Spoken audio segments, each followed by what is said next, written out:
Assalamu alaikum dear student, this is Ejaz Ali Shah, lecturer in mathematics. आज हमारा topic है differentiation में chain rule. Chain rule, अगर हमारे पास कोई ऐसे फंक्शन है कि फंक्शन के अंदर फंक्शन है तो हम इसकी डेरिवेटिव किस तरह निकालेंगे, उसके लिए एक रूल यूज होता है चेन रूल। यानी मैंने चैप्टर नंबर फर्स्ट में आप लोगों को कंपोजिशन ऑफ फंक्शन सिखाया था कि अगर एक फंक्शन के अंदर दूसरा फंक्शन आ जाए, एक फंक्शन के अंदर दूसरा फंक्शन आ जाए तो इस किस्म के फंक्शन के दरमियान जो रिलेशन है वो कंपोजिशन ऑफ फंक्शन कहलाता है। अब यही सूरत हाल इधर भी है चेन रूल में। हमारे पास किस तरह है चेन रूल, क्या है, डेरिवेटिव ऑफ द फंक्शन। यानी अगर फंक्शन के अंदर कोई दूसरा फंक्शन आ जाए तो हम इसकी डेरिवेटिव किस तरह निकालेंगे। किस तरह, अगर हमारे पास एक फंक्शन है y, this is equal to f of u, यानी y is equal to f of u. Y is a function in u variable and u is a function in x variable. U is a function in x variable, यानी y is equal to f of u and u is equal to g of x. तो इसका मतलब ये हो गया कि y is equal to f of g of x है। और ये क्या है, कंपोजिशन ऑफ टू फंक्शंस। ये देखो f सर्कल g, ये क्या है, f सर्कल g, यानी composition of f into g। तो हमारे पास अगर फंक्शन के अंदर फंक्शन बन रहा है तो इसकी डेरिवेटिव हम किस तरह लेंगे। तो हमारे पास चेन रूल में अगर फंक्शन के अंदर फंक्शन है तो हम इस तरह निकालेंगे कि dy by dx, this is equal to dy by du into du by dx। यानी हमारे पास y is equal to f of u है तो पहले इस f of u जो कि y के बराबर है इसकी derivative with respect to u ले लो, और हमारे पास u is equal to g of x है तो हमारे पास u की derivative with respect to x ले लो। तो इस किस्म का जो फंक्शन होगा जिसके अंदर फंक्शन है और इसके हम डेरिवेटिव मालूम करते हैं तो यह हमारे पास क्या कहलाता है, कंपोजिशन ऑफ फंक्शन। और कंपोजिशन ऑफ फंक्शन में जो हम डेरिवेटिव मालूम करते हैं तो इसके लिए हम क्या यूज करते हैं, चेन रूल इस्तेमाल करते हैं। अब इस चेन रूल को मैं एग्जांपल से एक्सप्लेन करूंगा। हमारे पास एक एग्जांपल है, उस एग्जांपल से मैं चेन रूल को एक्सप्लेन करने जा रहा हूं। यानी हमारे पास एग्जांपल है चेन रूल का, एग्जांपल 2.4.2। ये एग्जांपल हमारे पास वो कहता है कि अगर f of x this is equal to बराबर है 4x - 3 होल क्यूब, तो आपने चेन रूल से इसको डिफरेंशिएट करना है। और इसका सेकंड पार्ट है f of x this is equal to 15x square plus 1 under the root। देखो f of x is equal to 4x minus 3 whole cube और f of x is equal to 15x square plus 1 under the root। तो solution में जरा check करो, solution में मैं पहला part ले रहा हूं f of x this is equal to 4x minus 3 whole cube। अब देखो मैं किस तरह चेन रूल बना रहा हूं। मैं सपोज कर रहा हूं कि let u is equal to 4x minus 3। ये जो आपको नजर आ रहा है इसको मैंने u सपोज कर लिया तो हमारे पास क्या हो जाएगा, f of x this is equal to हमारे पास ये हो जाएगा u whole raised to power 3 हो जाएगा। यानी f of x इसकी जगह पे मैंने u पुट किया है एंड u जो है वो बराबर है 4x minus 3। यानी मैंने फंक्शन के अंदर फंक्शन बना लिया। अब आपका ये फंक्शन जो है इसको हम with respect to x differentiate करते हैं। किस तरह, विद रिस्पेक्ट टू u। तो हमारे पास differentiate both side with respect to u। f of x this is equal to d by du of u cube हो जाएगा। तो हमारे पास ये क्या हो गया, f of x ये y के बराबर हो सकता है तो मैं लिख सकता हूं f of x की जगह पे कि dy by du this is equal to, ये भाई पावर रूल सामने आ जाएगा 3 into और इससे एक कम हो जाएगा ये u हो जाएगा u स्क्वायर, यानी 3 into u स्क्वायर और u की derivative with respect to u की आ जाएगी 1 आ जाएगी। हमारा एक रिजल्ट ये हो गया। अब अगेन u जो है वो बराबर है 4x x minus 3. Differentiate both sides with respect to x because u is a function in x variable. मैंने ऊपर with respect to u differentiate किया है because f of x is a function in u variable. अब इसको मैं with respect to u with respect to x differentiate करूंगा. जब मैं इसको with respect to x differentiate करूंगा तो 4x की डेरिवेटिव क्या हो जाएगी 4 आ जाएगी. ये हमारा सेकंड रिजल्ट आ गया. अब हमने क्या मालूम करना है, हमने मालूम करना है dy by dx, dy by dx ये बराबर है dy by du into du by dx.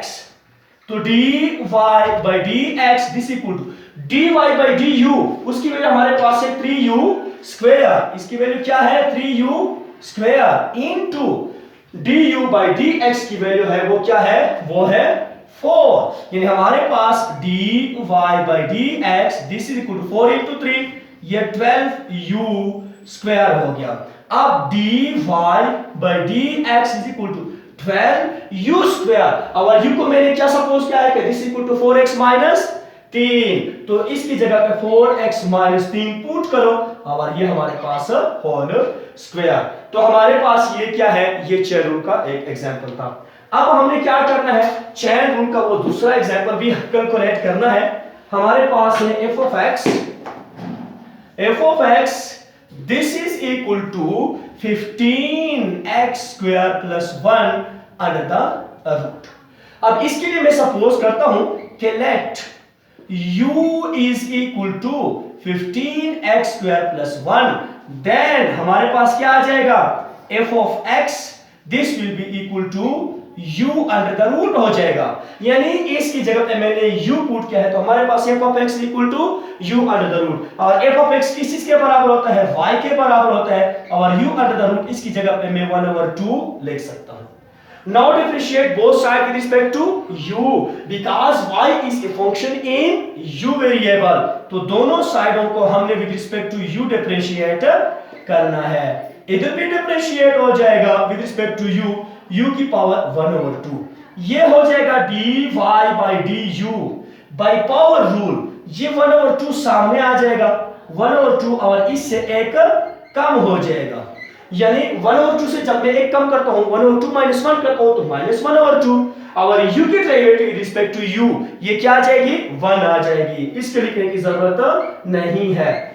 ये नीचे आ जाएगा तो ये u की ताकत 1/2 यानी this is equal to 1/2 into u under the root. यानी हमारे पास जो रिजल्ट आ रहा है dy by du का वो है dy by du this is equal to 1/2 into u under the root. ये हमारे पास फर्स्ट रिजल्ट आ गया. अब u क्या है, u is a function in x variable यानी since u is equal to 15x square plus 1, now differentiate u with respect to x because u is the function in x variable. दोनों साइडों को with respect to x differentiate करो. तो इधर भी मैं with respect to x differentiate करूंगा x square plus 1. तो ये du by dx is equal to ये 15 d by dx whole square और plus d by dx of 1 यानी du by dx this is equal to by power rule 2 सामने आ जाएगा, इधर multiply हो जाएगा तो ये 30x हो जाएगा और 1 की डेरिवेटिव जो है वो 0 हो जाएगी. ये हमारे पास सेकंड रिजल्ट आ गया. अब मुझे du by dx नहीं चाहिए, मुझे dy by du नहीं चाहिए, हमें क्या चाहिए, हमें dy by dx चाहिए. हमें क्या चाहिए dy by dx. तो according to the rule using chain rule dy by dx this is equal to dy by du into du by dx. तो dy by du इसकी वैल्यू मैंने मालूम की है कि 1/2 into u under the root multiplied by our du by dx की value क्या है 30x into 30x. तो ये 2 और 30 कैंसिल हो जाएंगे. रिजल्ट आ रहा है हमारे पास 15x divide by u under the root. अब हमने क्या करना है, हमने u को फिर रिप्लेस करना है अपने ओरिजिनल वैल्यू से, यानी 15x डिवाइड बाय u बराबर है किस चीज के, 15x square plus 1 under the root. तो ये हमारा हो गया dy बाई dx। ये था chain rule.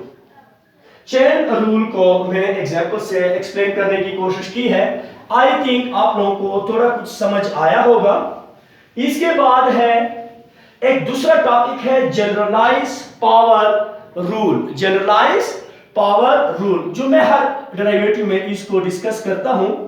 Generalize power rule, generalize power rule ये क्या है, ये मैं हर क्वेश्चन में इसको डिस्कस करता हूं और मैंने बताया भी है कि हम पावर के बाद इसके बेस का डेरिवेटिव जो लेते हैं। तो यहां पे चूंकि किताब ने इसको नाम दिया है जनरलाइज पावर रूल। किस तरह, अगर हमारे पास y is equal to F of X whole की पावर n है, क्या है, होल की पावर n, और मैं इसको डिफरेंशिएट कर रहा हूं दोनों साइडों को, तो d by D X of F of X whole की पावर n, तो dy by D X is equal to, ये बाई पावर रूल n सामने आ जाएगा, n सामने आ गया।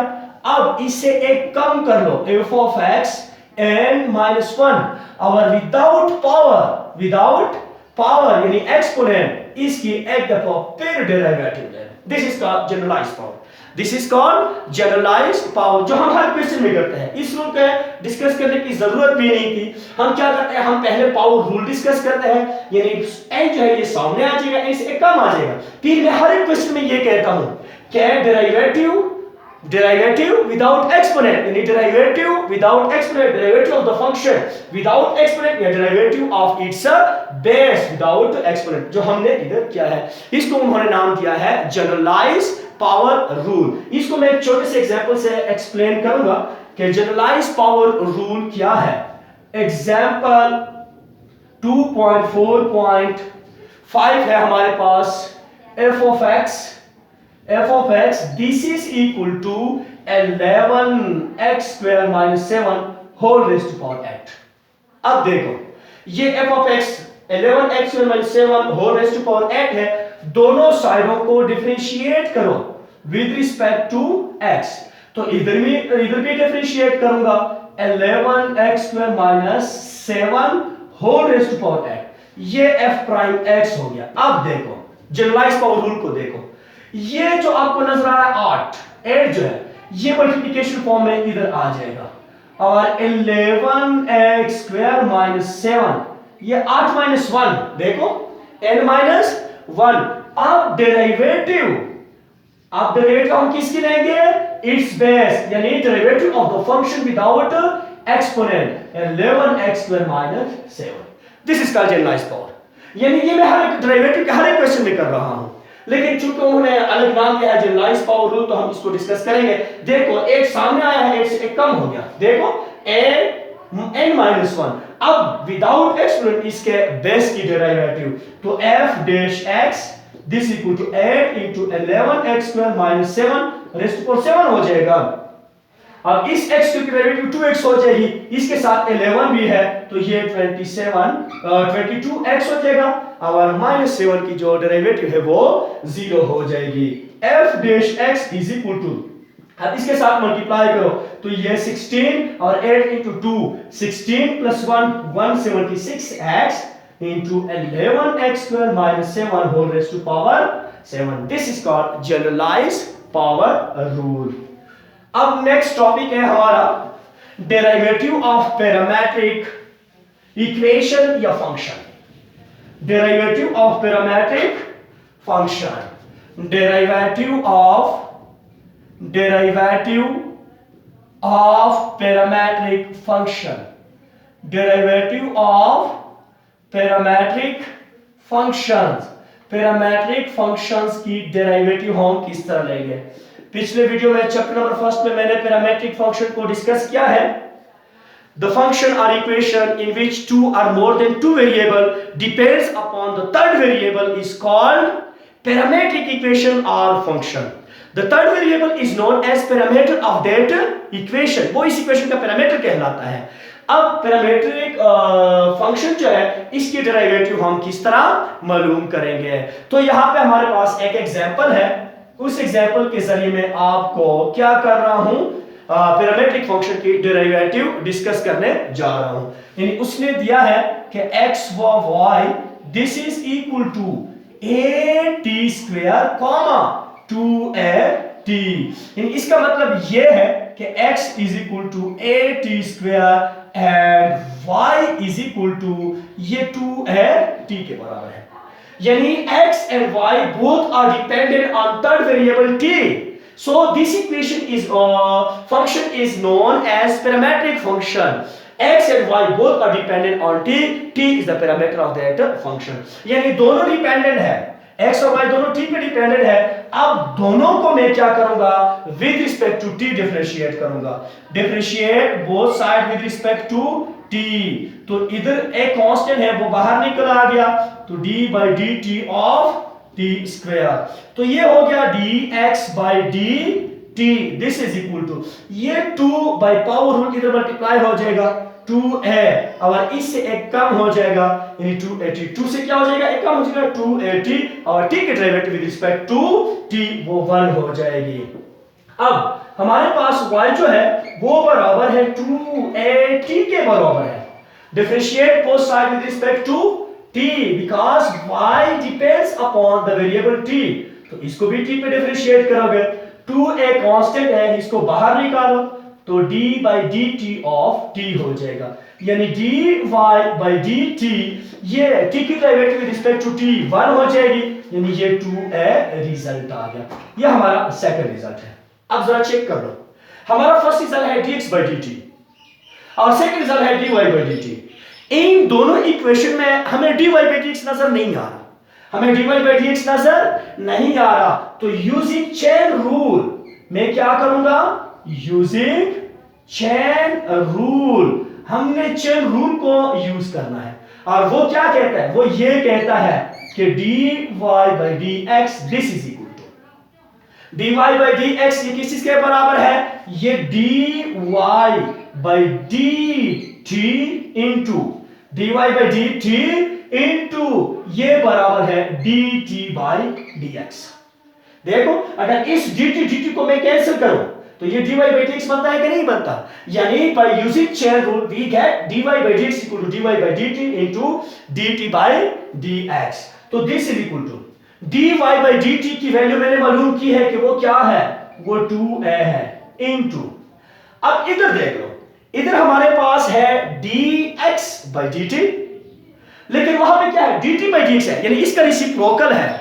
इधर क्या है, इधर हमारे पास है dx by dt, लेकिन चेन रूल में हमारे पास क्या है, यहां तो हमारे पास dt by dx है, यानी इसका रेसिप्रोकल ले लो तो इसका रेसिप्रोकल क्या हो जाएगा, ये 1/2at हो जाएगा, 1/2at। नहीं समझ आ गया, देखो ना इधर dx by dt है वो 2at के बराबर है। अब हमारे पास dx by dt नहीं, इधर dt by dx है, यानी इसका रेसिप्रोकल है, यानी इसका जब मैं रेसिप्रोकल लूंगा तो ये dt by dx is equal to ये 1/2at नहीं हो जाएगा।